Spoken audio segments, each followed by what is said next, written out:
Welcome. Good to see you all. Thank you all for coming to Hare Krishna Valley.com.au. So, very nice to see you all today. So today is our monthly open day where we come together and we celebrate Krishna consciousness. Right? So the purpose of this place is to show an example to the world of natural living and higher thinking.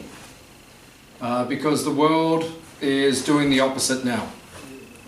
Instead of natural living and higher thinking, it's more like simple thinking and higher living. In other words, it's the opposite. Please put your phones into airplane mode. We're taking off now, so run into airplane mode to the device. So we are teaching people how to live a different way of life, because the material world, it is not working at this point in time. We can see that so many people are trying to live a materially complicated existence. And the more you try to do that, then the less happy you will become. We see people think the goal of life is material acquisition. I need a house, and then I need a second house, I need a car, I need a second car. Just like in Italy. Is anyone here from Italy? Oh, you're from Italy. Very. So in Italy, the average person has 2.6 cars. That's how many cars there are in Italy. So if you add all the cars up, there's more cars than human beings. Because people like cars there. We have Ferrari, we have Maserati, we have Lamborghini, we have lots of cars. Yeah. So people, they think this is the goal of life. And then so many people, they come to, like from India. People come here to Australia. And they think, oh, Australia, we can live such a nice lifestyle. Right? In Australia, we can live, we can have so many material things. And we can live such a nice life. Materially comfortable. And then they become bewildered by this. They think that is the goal of life. Right? The goal is that I can just enjoy myself with material things. But we see, if material acquisition is the goal of life and was the goal of life, we would see more people are happy. But we have a pandemic right now of people who are depressed. You take the hat off inside the temple. Yes, that's good. That's good. Inside the temple we don't wear. So we have a pandemic of people who are depressed, anxiety, mental disease. All these things are rising in the world. More people are unhappy than ever before. So if this was the goal of life, it would be working. So what we teach here at Hare Krishna Valley is the opposite thing. Live simply, live naturally, right? And think about higher things. And if you do that, then you will be happy in this material world. Even in this world you can be happy. But you have to live differently. You have to stop trying to chase the dollar. Stop trying to think that just by having material things I will be satisfied. Because real satisfaction, real happiness will come from your spiritual enlightenment. So we teach people here how to become spiritually enlightened. This is the first teaching of the Bhagavad Gita. Have you heard of Bhagavad Gita? Yeah. I think many of you have heard of Bhagavad Gita. Yeah. So in Bhagavad Gita, Krishna teaches us, the first thing he teaches us, you are not the body. Dehinosmin yata dehe kalmaram yovanam jara tata dehantara praptiya diras tatra namuyati. Krishna speaks in the Bhagavad Gita that our body is changing. Kalmaram, yovanam, jara. Right? From when you're young, kalmara, yovana means when you're a youth. And then jara means when you're old, right? Your body changes. And every 7 years, all the cells in our body, they completely change. We don't have the same cells. So you don't even have the same body you had 7 years ago. So if you say, I am my body, that's not true. Because your body's completely changed. You don't even look the same. You look at a picture 7 years ago, you look different. So your body is changing. But your soul, your Atma, who you actually are, that is the same, right? You're the same person. And even when you change your body and go into another body, reincarnation or some Samsara, we call it. When you change body, you're still the same person. Your soul is the same. It just goes into a different body, that's all. So we should not become confused. So when you understand that you are spiritual in essence, then you will be happy. Brahma Bhuta Prasanatma na sochiti na kankshiti, Krishna says in Bhagavad Gita. Brahma Bhuta means you have to understand you are Brahman, Aham, Brahmasmi. I am spirit. And when you understand that, you become Prasanatma. Prasanatma means joyful, happy. Hands up if you are happy. 1, 2, 3, 4, 5. Now, everyone was a bit late. Eventually everyone said, I am happy. But it should be spontaneous. But where does real happiness come from? It doesn't come from material things. Matra spashas tukunteya shitoshna sukha dukkada. Sukha dukkha. The happiness in this world is just one side of the coin. When you toss the coin, you have heads and tails. Right? So what is the other side from sukha? Dukkha. Dukkha. Means if you're happy in this world, if you're happy, you have a nice car, a nice job, and not. That means soon dukkha will come.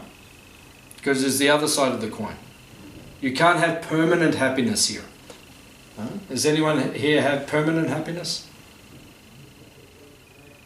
No, it's not possible. You can't have permanent happiness here. If you're happy, you know that sadness is coming. And if you're sad, you know that happiness is coming. They just change. The material world means always changing. It is flickering. It does not stay the same. Whereas the happiness of the soul is called ananda. That is ananda mayobhyasat. Right? We are looking for ananda. Ananda means bliss, spiritual happiness. If you get that, that will not go. That will not disappear. You will keep that. That's what we teach here at Hare Krishna Valley. How to get spiritual bliss, which does not disappear. Because your material bliss, your material happiness, that will go away in due course. But the happiness you get here by serving Krishna, that will not go away. That is called bhakti. Krishna says, God says, if you want to know Him, bhaktya mama vijanati yavanyaschasmi tatvataha. You have to approach Him with bhakti or devotion. That's why on the front sign, when you drive in, right, what does it say on the front sign when you first come in? On the sign? Did anyone see the sign? Simplicity. Oh, you mean the little signs as you go along? Yeah. Yeah, but when you go to the front gate, when you first come off the main road, there's a big sign. Did anyone see it? You didn't see the big sign? The big one says Hare Krishna Valley? Yeah, of course you saw it, because you can't miss it. So it says Hare Krishna Valley, and then underneath it says natural living, higher thinking, and then it says different things, care for cows, Bhakti Yoga Ashram. So this is a Bhakti Yoga Ashram. In other words, it's an ashram where we're teaching Bhakti Yoga. Bhakti means devotion. Right? That's what everyone in this world is practicing, devotion. Everyone is devoted. Some people are devoted to their dog. You saw our dog out the front? Bronte? Right, so my wife is very devoted to Bronte. Right? She has bhakti, devotion for Bronte. Or you have children, right? Then you are devoted to your children. Or you have family, you're devoted to your friends, you're devoted. That's called bhakti. Bhakti means devotion. But that kind of bhakti, that is temporary. Right? The devotion we have in this world, right, it does not last. Right? Because at the time of death, we are separated. You can't live with everyone forever. Your family will be taken away from you. Just like when I was 15, I lost one of my brothers. He died in an accident. It was like that, gone. So the relationship is severed. You can't continue the relationship. That's the nature of this world. Things will be taken away from you. Whereas your bhakti or your devotion to Krishna, that cannot be taken away. That will last perpetually. So that's what we are teaching here, Bhakti Yoga.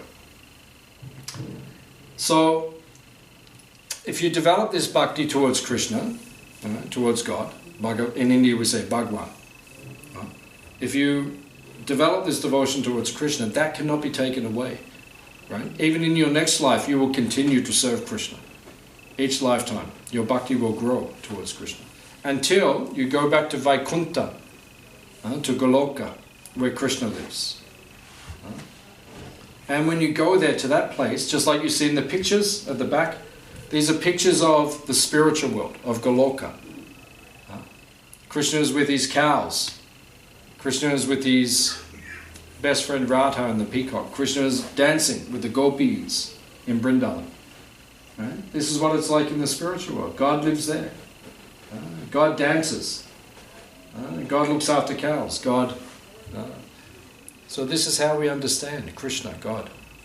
And if you're understanding like that, then you can develop. So if you develop bhakti towards him, you can go and live with him in his world, and you can stay there perpetually. And then the ananda or the bliss, it will last forever. Otherwise, the relationship in this world, it will be taken away. It is temporary. But that relationship cannot be taken away. It is eternal. So this is the nature of this world. We have to develop that bhakti or that. So that's what one of the things we teach here at Hare Krishna Valley. We teach how to have bhakti or devotion, but to the right thing. Because if you don't have bhakti to the right thing, it will not last. So that's one of our teachings here. So, next week, next Sunday, on the 20th of October, we are celebrating Go Puja. What is Go Puja? Worshipping the cow. Puja means to worship. Just like before we did the arati. That is called puja. Anyone here from India? Oh. So in India you know puja. Puja means you do some worship. That's one of the problems in this Western civilization. They don't do any worship. You see the people, the Western people, they don't, in the morning they wake up, right? They just have a cup of coffee, right? And they get on their phone, right? And they walk their dog, right? And then they go to work. But there's no puja. Puja means you offer some worship or some respect to Krishna, to God. That's why in India, when you go there, in the morning everyone does puja. They go to the temple. Or in their home, they will do some puja. You do? Yeah. So we do it every morning. This is called puja. It's some worship you have to do. So next Sunday we'll have Go Puja. Go means? Cow. The cow. So after lunch you will go and see our cows. You want to see our cows? Of course. Very good. Very enthusiastic. So it means we will go visit the cows. Now, why are the cows sacred? Why are the cows sacred? Because they adhere to Krishna. You see Krishna, he loved the cow. That's why in the pictures he is with the cows. And he teaches us that we should worship the cows. We should offer respect to the cows. Because if you offer the respect to your cows, your life will become peaceful. But if you don't respect the cows, if you eat them, your life will not be peaceful. Everyone has to think about this.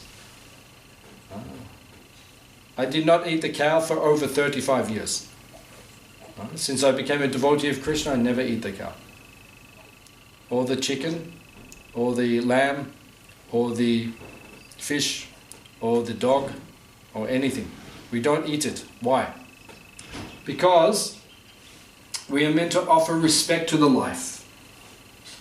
If you cannot create life, you should not take life. Only Krishna, only God can create life. We cannot create, so you cannot kill the animal and eat it. So therefore, we do not do this. That's why we teach people the opposite. Here at Hare Krishna Valley, we teach them, worship the cow. Give respect to the cow. Why? Because she is one of our mothers, 7 mothers. Go Mata. Why? Because she gives us her milk. And actually, milk is the best food. It has the most nutrition of all the foods. Just like when you're a baby, what do you eat or drink? Milk. Mother's milk. Just like we have young Nimai. He's here. What is his diet? Milk. What else? That's it. Is he okay? Of course. Of course. He's smiling. You okay? Are you okay? Nima, are you okay? He's smiling. He's smiling, so he's okay. So he only had milk. And when you were born, what did you only have? Milk. And now you're older, in the news they tell us, oh, milk is not good for you. Doesn't even make sense. How can we live on something and then later on it's not good for you? They say, oh, well, now it comes from the cow. But the cow is your mother. Right? And if you take natural cow milk like we have here, right, she will give you the milk. It is the best food for you. She takes over. Because the milk, it nourishes the brain. And unfortunately, we have a problem in modern society. People, they do not have so much brain. Is that fair comment or not fair comment? You tell me, is it good or not good? Good or not good? Tell me. Not good. Not good. You think people have brain? I mean, people should have brain to understand the right thing and what is. Yeah, but what I'm saying is society, are they understanding the right thing? No. So do they have brain or not? No. Yeah, it's there, It's there. but It's the physical brain is not there. enough milk in there. That's the problem. In other words, when you take the milk which comes from the protected cows like we have, it will nourish the brain, and then you will have enough brain to understand spiritual subject matter. That's why the cow is considered to be the mother, Gomata. So therefore next Sunday we will have Go Puja, where we respect the cow, because she looks after us. And even if she doesn't give any milk, and we don't even get the milk from the cow, still she is our mother. Do you kill your mother when she stops giving milk? No, you would never do it, right? So why do we kill the cows? All the people, they're killing the cows. All over the world. Why? She's the mother. You can't kill the mother.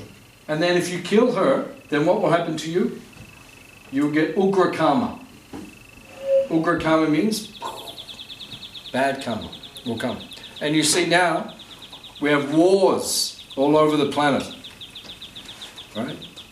We have big problems all over the planet. Why? Because people are killing the cows. Right?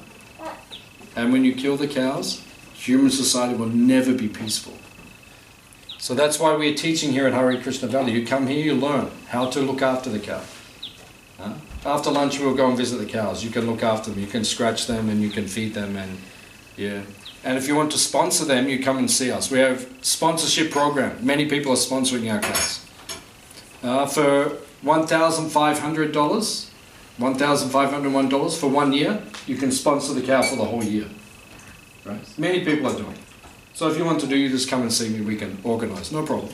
Or if you want to give any donation, no problem, for the cows. Because if you look after the cows, your life will become mangala, auspicious. Yeah? Your life will become peaceful. You will be peaceful. If you don't look after the cow, you will never be peaceful. Is true or not true? True. The pundits say it is true. It is true. If you look after the cow, you will be peaceful. If you don't look after it, you will never be peaceful. This is the secret. So we teach this at Hare Krishna Valley. So next week, you can get your tickets online if you want to come. 500 people will come. We have a big festival.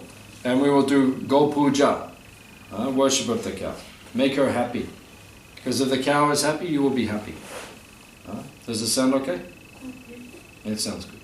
So, this is one of the things we are teaching here.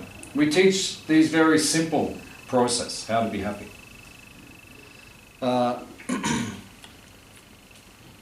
If you want to be happy and peaceful in your life, and if you want to come closer to Krishna, closer to God, there's 3 things that you must do.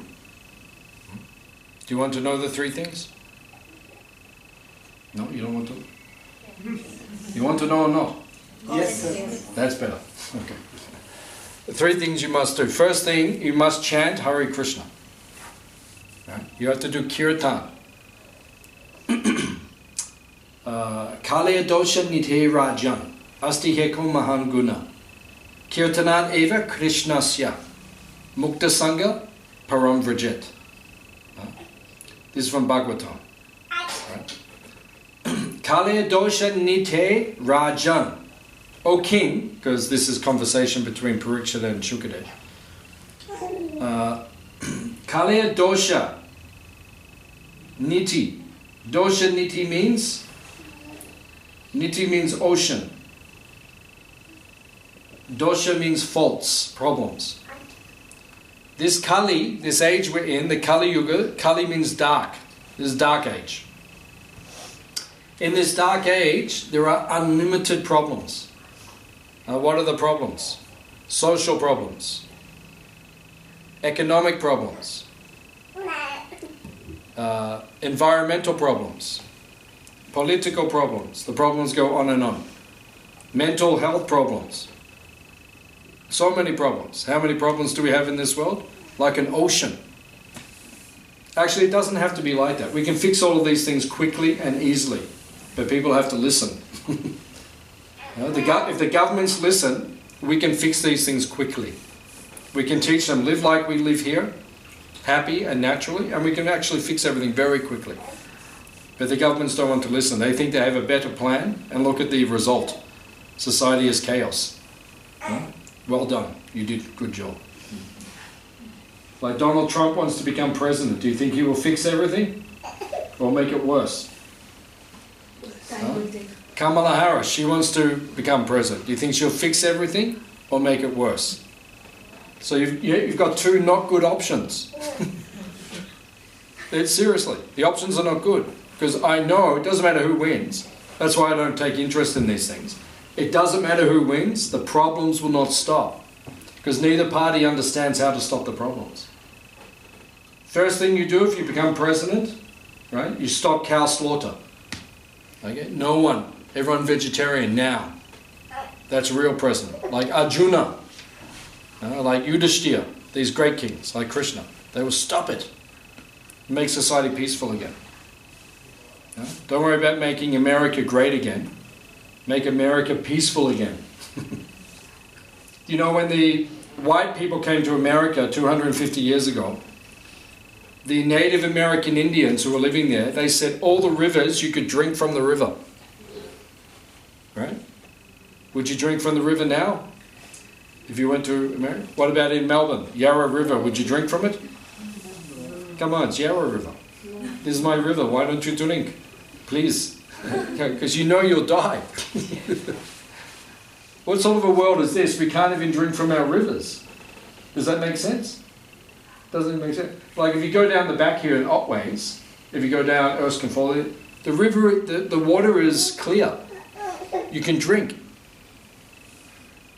You know, maybe there's something in it because they're doing forestry and things like that, but generally that's how water should be. Now you can't even get good water. Even Jamuna in India, the most sacred river, she is polluted. Ganga, right? You go and then suddenly you think, oh, I can't drink, but you should be able to just drink.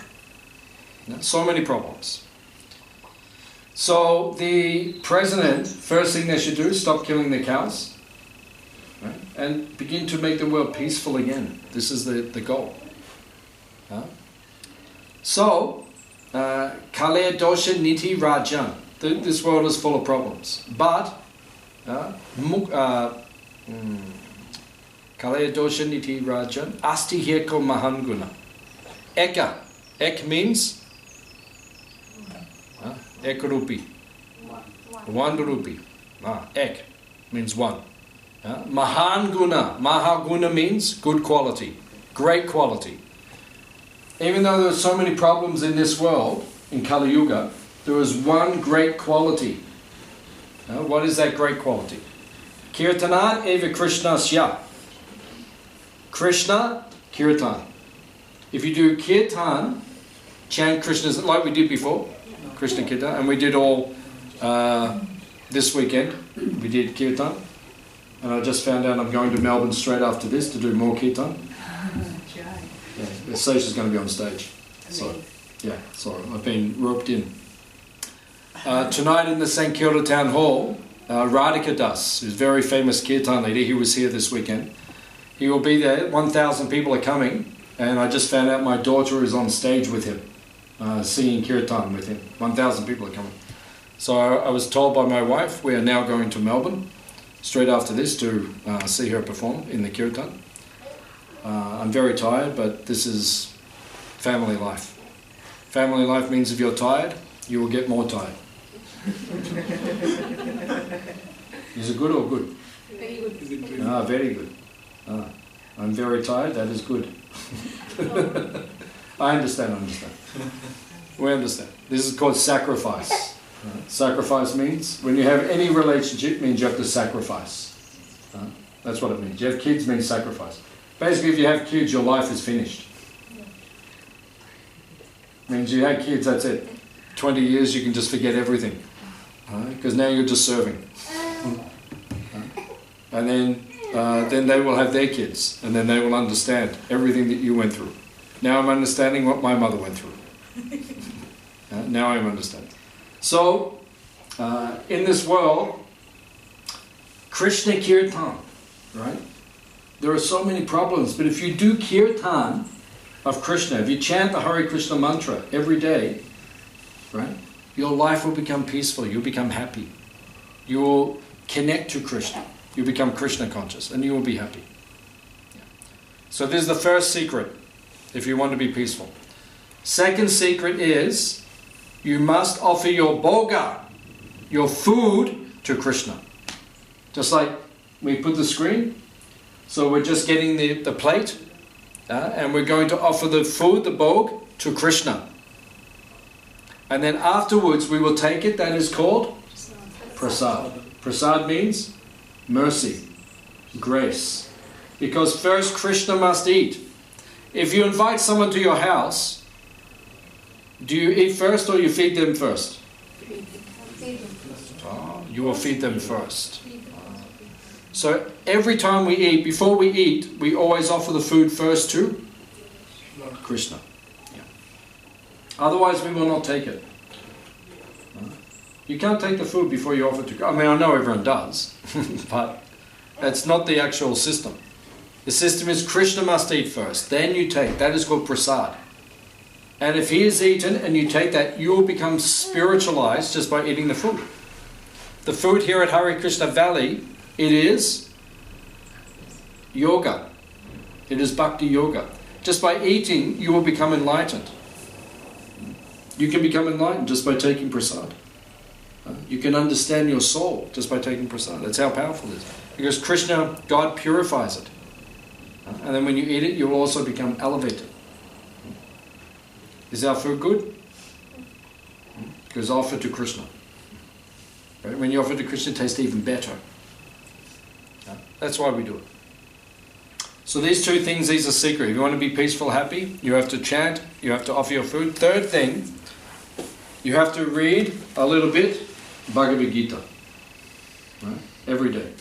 Something should be there. 1 shlok, 2 shlok, something has to be there. Because Bhagavad Gita is an instruction manual. How to live your life. Right? If you want to be peaceful in your life, you have to follow the instructions. Hands up if you have problem in your life. Hands up. You have problem. Most people have problem. Right? A lot of the problems we create. Okay, some problems come from other place. That's okay. That's okay. But a lot of problems, we make the problem. Why do we make the problem? Because we don't follow the Bhagavad Gita. Because if you follow it, your life will become peaceful. Just like my life, it is peaceful. It is peaceful. I mean, not that I don't have problems. Problems come. But they're mainly from outside. But because I try to follow Krishna's teachings, then most of the problems are gone. I don't create my own problems.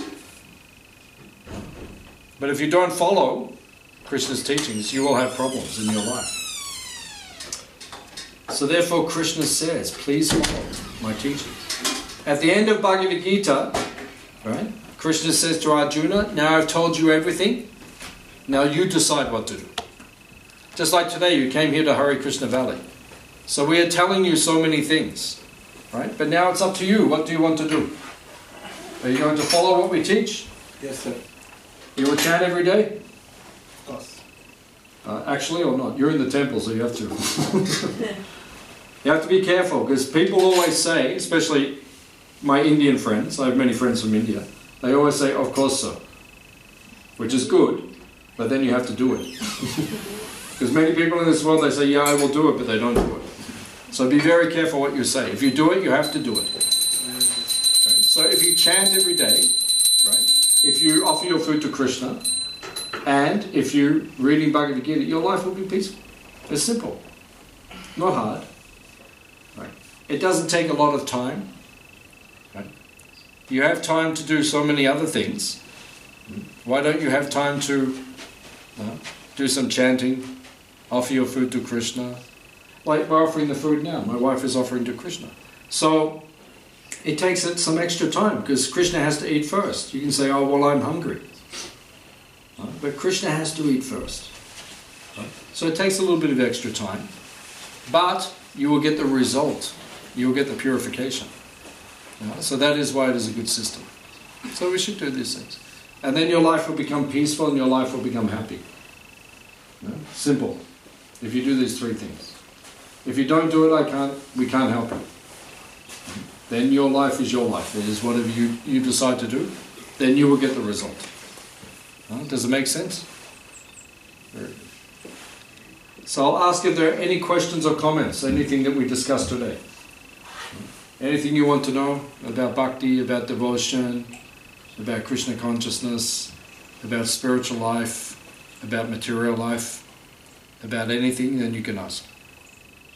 Does anyone have any question or comment? How do you start with the meditation? What's that? How do you start the meditation? Meditation? It's really hard to focus. What's that? It's really hard to focus when you start doing it. Yeah. So how do you begin with? Yeah. What sort of meditation are you doing? I haven't tried yet, but I tried before, but it never worked. Yeah. What were you doing when you tried? You sit down and try to focus. Sit down and try to focus. Close your eyes. But what are you focusing on?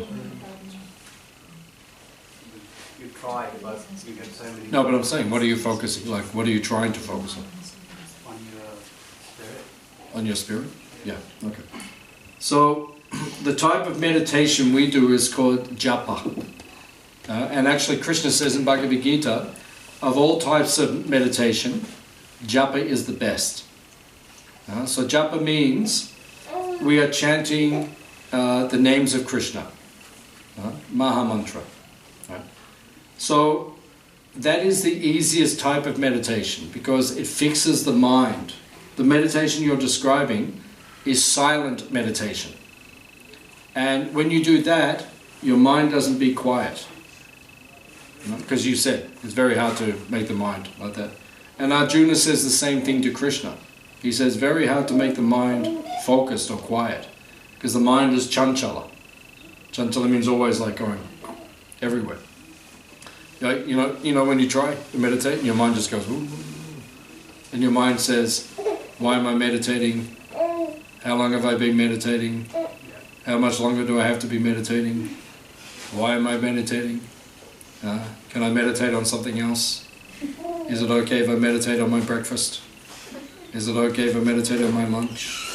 Is it okay if I meditate on... So your mind is just going like that. So yeah, it's difficult. So when you chant the mantra, it's easier to focus the mind, right? It becomes easier because the mind is absorbed, right? So that's why we practice the japa or the mantra meditation, which is recommended by Krishna actually in the Bhagavad Gita. So maybe you can try that one and see. And we chant on the japa mala, the beads. Can you show your beads? Can you show?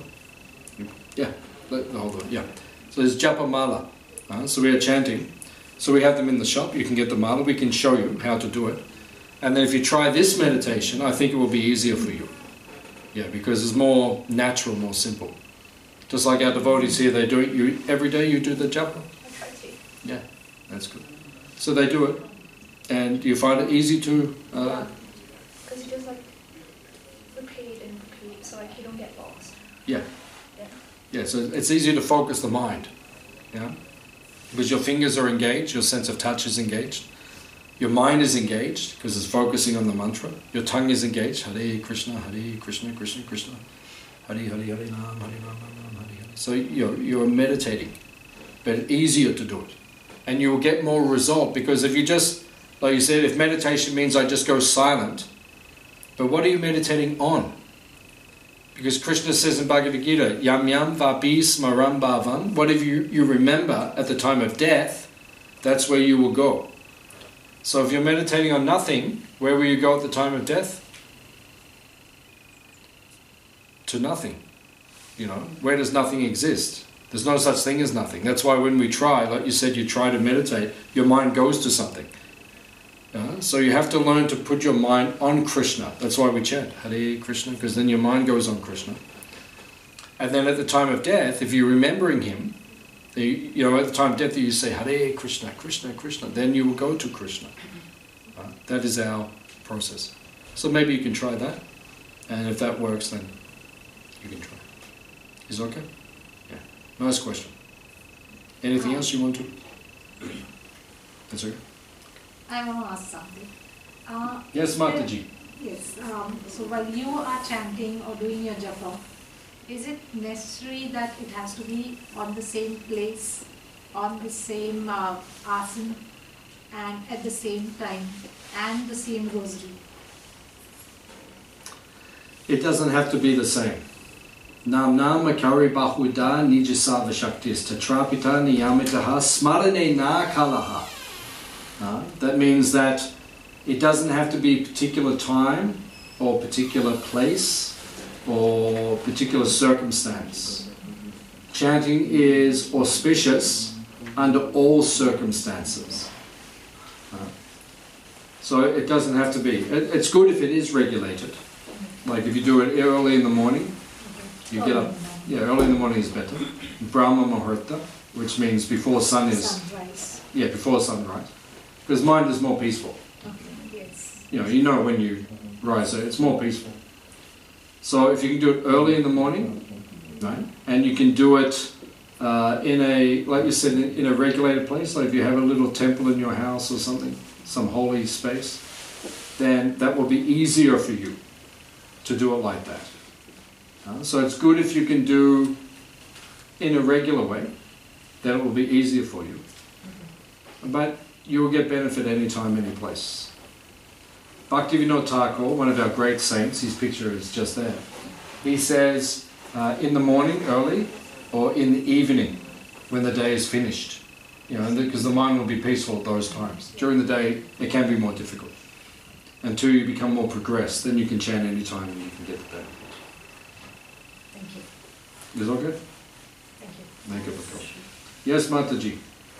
As you've said, Mickey Mouse key stop eating beef, lamb, chicken, and fish and fish, and eggs and eggs as well. and onion and garlic.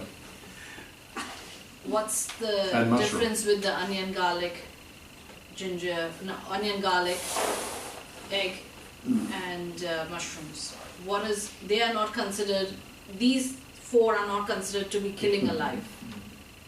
Why shouldn't we be consuming them? What's the harm in consuming them? Because they're not offerable. What does that mean? It means Krishna's eating right now. Krishna doesn't eat egg. He doesn't eat onion. He doesn't eat garlic. He doesn't eat mushroom. So you can't offer it to him. So that's why we don't eat it. Because you're not taking a life, like you said. Yeah. Like, so the karma is less. Yeah. But he doesn't eat it. But then we are living in a human world. I'm living in a human world. I don't eat it. But how should we then manage ourselves in a material world? Then don't Do buy not it. consume these. Don't buy it. Don't buy it when you go to the supermarket. Don't buy onion, garlic, egg and mushroom. Then you don't have to eat it. You're only eating it because it's in your fridge. So stop buying it. That's all. But does the body remain healthy and strong if we don't consume this? I didn't eat it for 35 years. How do I look? So fine. It's okay. You don't need to eat these things. That's the point. If they were essential, we would be eating them. They're not essential. You'll see what we eat today. No onion, no garlic, no mushroom, no egg, no meat, no fish, no chicken. We eat this what we eat all the time. We're healthy. So not necessary to eat these things. And the onion and the garlic, in the 8th canto of Bhagavatam, it describes, they come from the time of the churning of the milk ocean, the beginning of the universe. When the ocean of milk, the Devatas, the Suras and the Asuras, they were churning the ocean of milk. And then Amrita came from the ocean. And then the Asura, one was named Rahu, one was named Ketu. You know these two? Yeah, you know. So Rahu and Ketu, they took the Amrita. They put it in their mouth because they think, I will drink it, I will become powerful. But then Mohini Murti, Vishnu, she sent the chakra and their heads taken off. So the Amrita never went down into their body. It was just in the mouth. And then their two heads are now Rahu and Ketu. Those, you know, those two. So then, that what touched their lips, their mouth, that one drop came out, and that drop of Amrita, but it was touched by the Asura, became garlic and onion. So garlic and onion give a lot of energy and power. They're very powerful, but they're rajasic. They will make you rajasic and tamasic. They're not sattva. So that's why we don't eat them. Because they're not holy foods, powerful foods. Like as a medicine, if you have heart problem, you can take garlic, very powerful, can fix things. But not to offer or to take daily, not like that. So there's reasons why we don't do these things. They have a strong taste. They're strong taste appetizers too. They give a lot of taste to the everyday meal. But they're not necessary. Like you'll eat our prasad today, and tell me if afterwards tell me if it's tasty or not. Yeah, and then we have ashwatita, hing, Yeah. ashwatita. You can use that, tastes just like onion, but it's not rajasic. So not necessary, that's all. Thank you. And plus, if you have garlic and onion, everyone in the room will know. Because actually, like, you know, quite often we have the temple here and people come to visit and they sit here, and then I come in later, they've gone, and I come in and I go, you can smell it. But if you have ginger and ashwatita, you won't have like odour like this. You know, all these things, alcohol, like if someone drinks too much beer and they come and sit here and then they leave, you're walking in like this. Where did this come from? You know, all these things, they have negative odours, which shows that they're not sattvic, they're not good. And long term, they will not produce good effect on the body. Long term. Especially meat. That's why we know it, because long term will harm the body. Give a lot of problem to the body. Eggs as well, and all these things. We don't take it. We are okay. Is okay? Thank you. Good question. Any other question? Can I just add one small thing? Yes, sir. Just to the comment when you said, so I'm a Jain. So in Jainism, when you mention that you don't kill anyone when you slice an onion or a garlic or anything that is grown underground, whether it's a beetroot or a carrot or anything, you can take anything that grows underground, slice it into two and view it under a high-powered microscope. You are killing billions and billions of insects which are invisible to the human eye. So yes, you are killing. Which is why in Buddhism, Jainism or any religion, Hare Krishna, anything, eating of any of the tamasic food is not allowed because you are slicing through billions of insects which are not visible. But there's an answer to that though. Because the reason we don't eat the animal is because the animal has a nervous system. Correct. So when the animal is killed, the pain which is experienced is far more severe. Whereas if you take a carrot or a piece of broccoli or whatever, because today we've cooked with these things, carrot, broccoli, it's there. But because jiva jivasya jivanam means every life is dependent on taking another life. Right? We cannot live unless we take the life of the carrot or the broccoli. So it's true. But when you offer the food to Krishna, Krishna says he will take away the karma. So therefore, even though we are killing, technically, but the karma is taken. But Krishna will not accept the meat. So if you take that, you have to take the karma. That's why we don't take it. So you have to offer the food. Doesn't matter if you're Jain or Buddhist, or you have to offer the food to Krishna. That's the point. It's the same with plants as well, right? Like whenever the classic argument between a non-vegetarian or vegetarian in the world is that you guys kill trees, right? Yeah, but they don't have a nervous system. Exactly, it doesn't have a nervous They system. don't have emotional. They don't have emotions in them. They do, but it's dormant. Like by science we know that even when they take the plant screams actually. Yeah, they record it. There's actually vibration which is there. But it is minimal compared to the animal. So we have to follow Krishna's law. Krishna says, don't kill the animal. He says, I give you, in the Bible, he says, I give you the herb-bearing seed. I give you the plant. He says that in Genesis. Is it like the better of the two sins? Well, you become sinless. Like today what you will eat, what we will serve you, because it's being offered, he takes away, you are sinless. Akarma. The karma's gone. So you don't take it. So it's not even lesser of two evils. One doesn't have any evil, and the other one does. So you have to make your choice. You want to be asura or devata. You want to be good or not good. Any other? Madam? But I just do understand that there are a lot of people who eat non-veg. Okay, so why they don't realize that they should not be doing that? And why is it that they are so dependent for their healthy well-being, to Yeah, operate, to have a 9-to-5 job, to be successful in life? The general thinking is to be successful in life, you need to have a good diet, and that good diet only comes from non-veg. Yeah, but that doesn't even make sense. Like if you go to Gujarat, is anyone from Gujarat?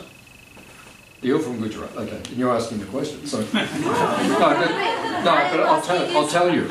Because I'll tell you, Gujarat, right, out of everywhere in India. Like if you go to India, right, the restaurant says veg or non-veg. yeah. So everyone knows veg is the system, non-veg is the deviation. Right, if you can't, okay, you do that. Yeah. Right. So in Gujarat, out of everyone in India, 70% are still vegetarian. Right?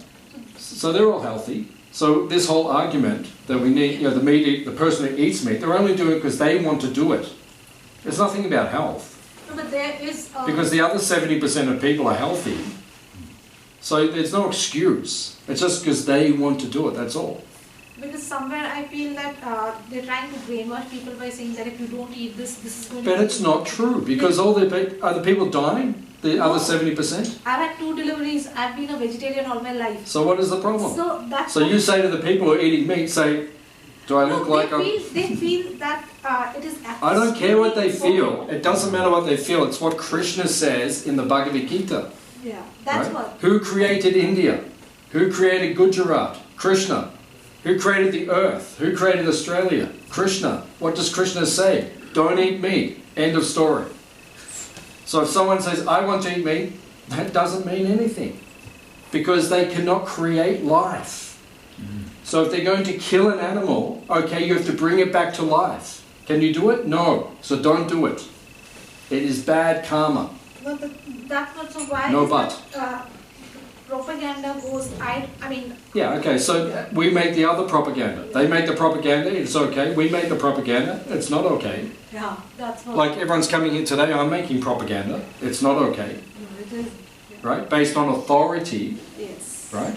So what is their authority? They'll say, oh, because it's better for my health. No, it's not better for your health. We'll prove to you it's actually worse for your health. Yeah. So there's no argument. You know the story of the 2 men on the bridge? And one was saying the best way to cut the paper is scissors. The other one said, no, knife. The other one said, no, scissors. The other one said, knife. They got into a fight. So one man threw him off the bridge. He landed in the river. He's drowning. He said, I can't swim. Save me. He said, you say knife. And he said, no, scissors is the best way to cut the paper. He said, oh, you say knife. He said, no, it's scissors. He said, I will save you. You say knife. And as he's drowning, you went. And that's what people are like in this world. Even when they're wrong, they'll still say, oh no, it's right. It doesn't make any sense. Who cares what you think? Who cares what you think? Then how do we get that right thing going? That's what I'm wondering. We're getting the right thing going. Yeah. Like Hare Krishna movement, like you look now in the West, when Prabhupada, the founder of the Hare Krishna movement, came to America 50 years ago, vegetarianism was not popular. Now it is popular. If you go to Brunswick in Melbourne, right? I don't know what the percentage is, but the percentage of vegan vegetarian people now in Melbourne is very high. That wasn't there before. So we're making good propaganda and it's working. So you just keep telling, when you meet people, just say, you don't have to eat meat, no problem. Come to my house, I will make you roti, I will make you paratha. The book we have, Perfect Nature, is it? What's it? Divine nature. Divine Nature. Yeah. And that really thoroughly explains how biologically humans shouldn't be consuming meat compared to animals that are, authorized to eat meat. They have, different teeth, Incisors, shorter yeah. intestines, where, humans have teeth that are for grinding, and, a different form of foods to eat, have a long digestive tract. And so, and then environmentally, there's many, many arguments, but there's a very good book. It's small, very small, but it's got very good arguments from many perspectives that supports why vegetarian diet is the sanctioned diet for human beings. Yeah, we have Divine Nature, Higher Taste, with so many books. We're making big propaganda and we are winning the battle. That's great. Yeah. So join us and we will defeat. We will not stop until all the people on the earth, 8 billion people, stop eating the animals. We will not stop. That's why after lunch you'll go to the Goshala, you will visit the cows. Because we don't kill the cows. If you come here and kill our cows, you will have big problem.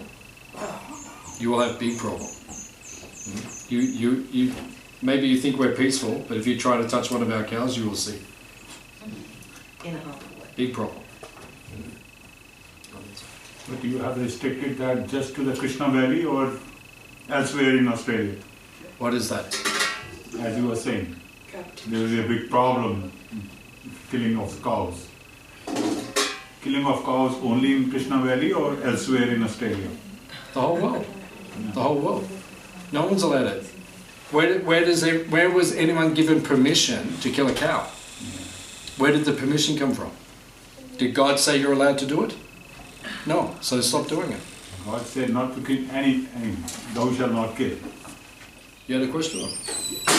What's the rationale behind the mushrooms? The mushrooms, they're considered to be tamasic, which means ignorant.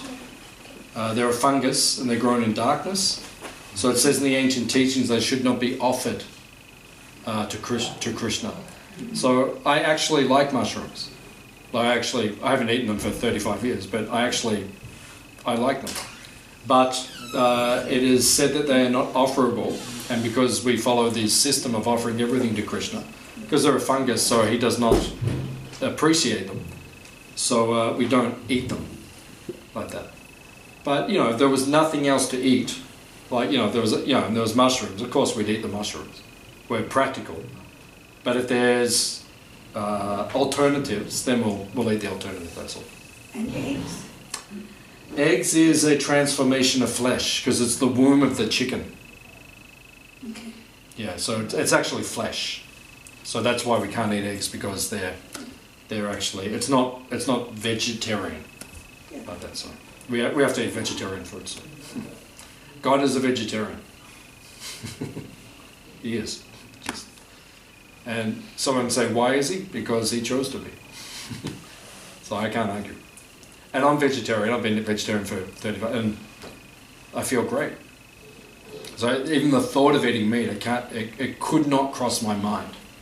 I would never do it. So once you've done it, you've never. It's so superior. Like you'll see the food today that we serve you, the prasadam. It's so nice. Like you can't. Why would you even eat meat when you can eat like this? Like it's better. It tastes better. It's better for you. It's like you feel better. Yes, sir. Prabhuji, this tea, of course, it has this nicotine. Tea. But there is one another class. It's like rooibos. Yeah. It doesn't have nicotine. Ah. So would that be okay? That's okay. That's okay. Rooibos you can drink. That's okay. But tea you cannot drink. And we can offer it as well? Rooibos you can, yeah. We can, huh? Yeah, but tea you cannot. Right. Yeah, because tea and coffee, they are addictive. Correct. Yeah. So because of the addictive nature of them, we don't take them. So people say, oh, how can you not drink tea? It's easy. I don't drink tea. My life is fine. I don't drink coffee. You know, like everyone gets up in the morning and drinks coffee to get energy. But if you eat properly, you already have energy. So you don't need to take coffee too. Coffee and tea make you rajasic. They overstimulate you. The Indian people are attached to their tea. The Western people are attached to their coffee. I know what you guys do. Tea and coffee. Not necessary. You can't offer it to Krishna. Krishna doesn't drink it. That's all. Any other question? One more question. Madam. While you were giving out the discourse, you mentioned that there's wars going on. There's so many wars going on right now. Why? Because of heavy consumption of cow and killing cows. Yeah. But wars have been going on since many centuries in this world. Same reason. There was World War I, World War II. Same reason. Before that, there was invasions of Same countries. reason. Did they eat meat at the time? Yes. I don't know. Oh, you know, look at the history books. Who was World War One, right? Britain, Russia, a lot of meat. You know, Ukraine is a huge beef consuming society, huge. And now they're all saying, oh, why are people attacking us, killing us? Because you kill the cows every day. And now they're sitting in the trenches, fighting, eating the beef. And they're saying, why doesn't the war stop? It doesn't even make sense. There's no logic. So as long as you do these things, the bad karma will come. Ugra karma. That's all. We have the answers. If people listen, we get a peaceful world. They can't work out how to make everything peaceful. They can't. It doesn't matter who the next president is, whether it's Kamala or Donald. Neither of them know what to do. So no, the peace will not come. It doesn't matter who they elect. Because they have the same policy. First thing the president should do, stop their slaughterhouse. Shut all the abattoir.